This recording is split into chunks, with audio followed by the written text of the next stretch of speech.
Alright, well, I don't really know what this game is. It's called This is the Police. I was hoping that maybe it would be funny, because, you know, crime and whatnot, but it's called This is the Police. I've never played it before, never even seen gameplay on it, didn't even know it existed, but let's get into it.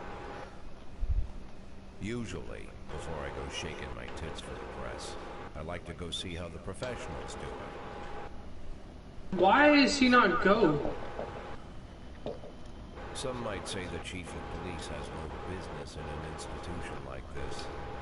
But in fact, it's the quietest and safest place in town. You won't run into any reporters, nobody gets into any fights, nobody drinks too much, nobody even raises their voice.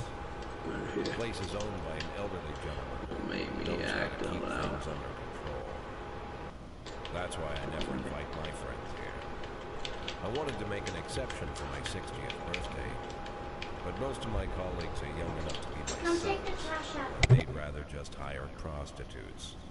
Why stare at some boobs when you can take the whole package for yourself? But there's none of that in our club. I could already tell you were playing with Hayden from the Fire Engine. You can get an occasional glimpse Fire by Engine. accident.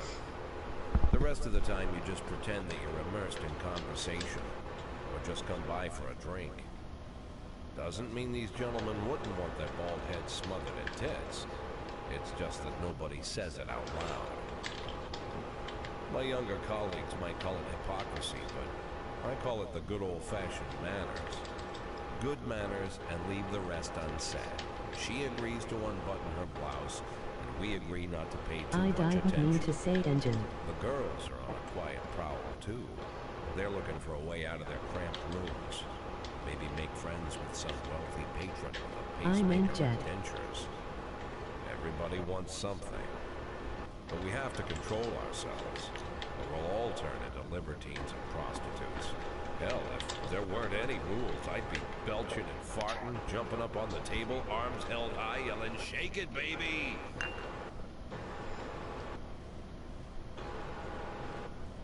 No idea how I got so barbaric. Okay. This game is interesting, or looks interesting.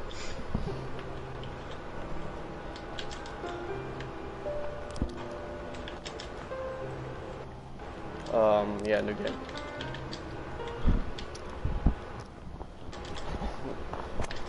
Day one. Mayor Rogers, sex maniac, City Hall confirms rumors of Jack Boyd's resignation. Mark War 2 to be shown in Freeburg the day before the worldwide premiere by the mayor's personal request.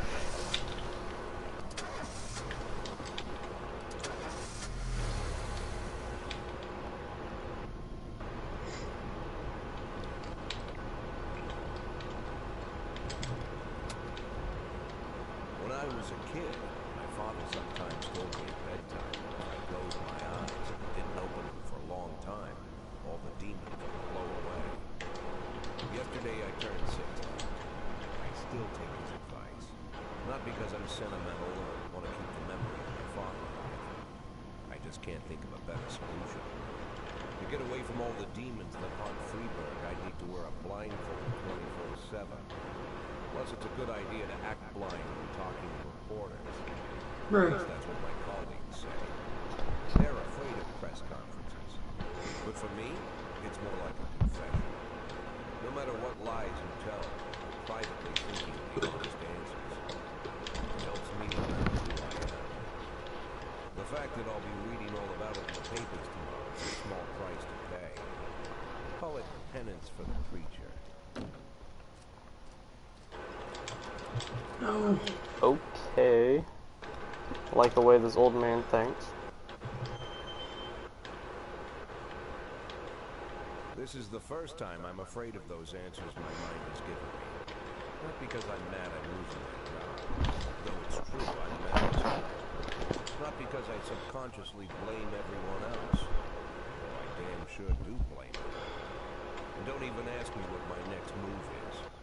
I can't imagine. But even that doesn't scare me. The worst thing is, I know I'm going to have to do something. Damn if I know how far places, but predictability isn't one of them.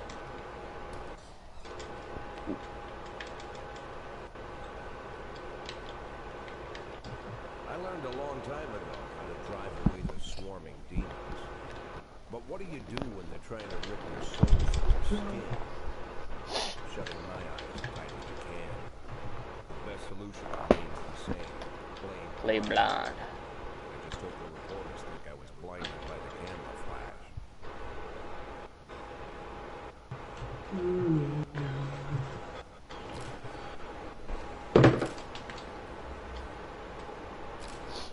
Oh, this.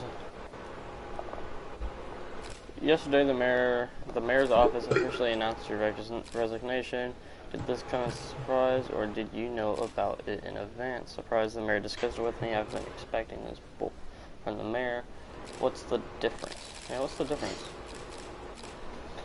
What does it matter whether it came as a surprise? My business is my own. Do you already know the name of your successor? No, I think it's a new man. I think it'll be a department veteran. Who cares? Who cares?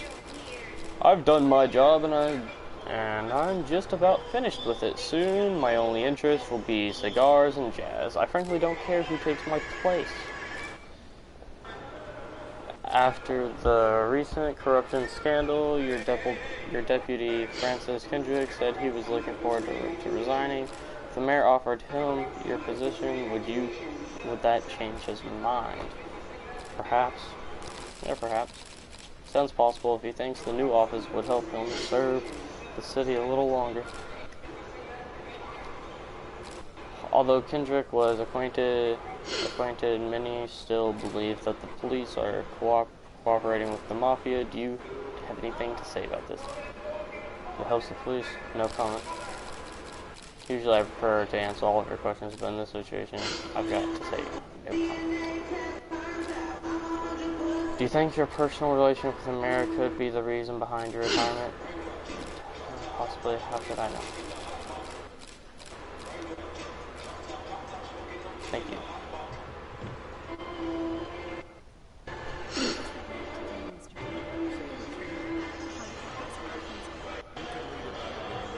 Tomorrow. Don't let anyone in.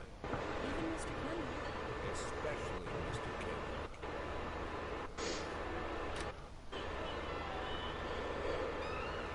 So, our protagonist's name is Jack. Oh, he got. As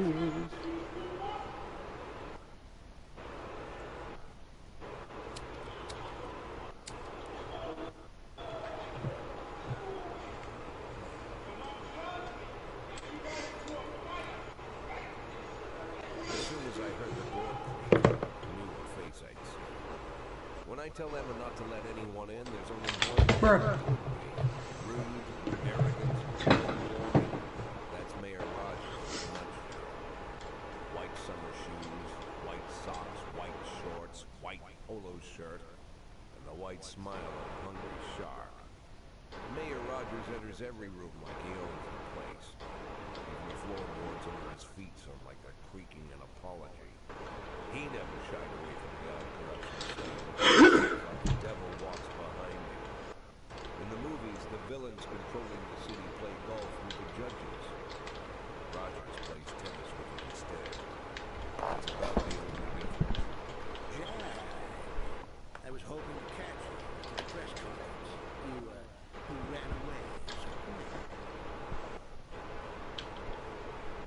There's no smoking at City Hall. No reason for me to hang around.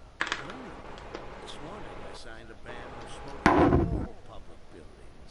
Soon you won't be able to smoke here either. Soon enough, I won't be here at all. That's why I wanted to talk to you. People of the city like you, Jack. The police chief, don't betray that, Jack. Don't get wrapped up in your schemes. Sit nice and quiet for the early days, and you will be remembered as a hero. That's the only thing that you Mama needs you. Okay. And how am I supposed to scrape together a retirement? You had a million chances to secure a luxury pension, one that even I would. I've never set aside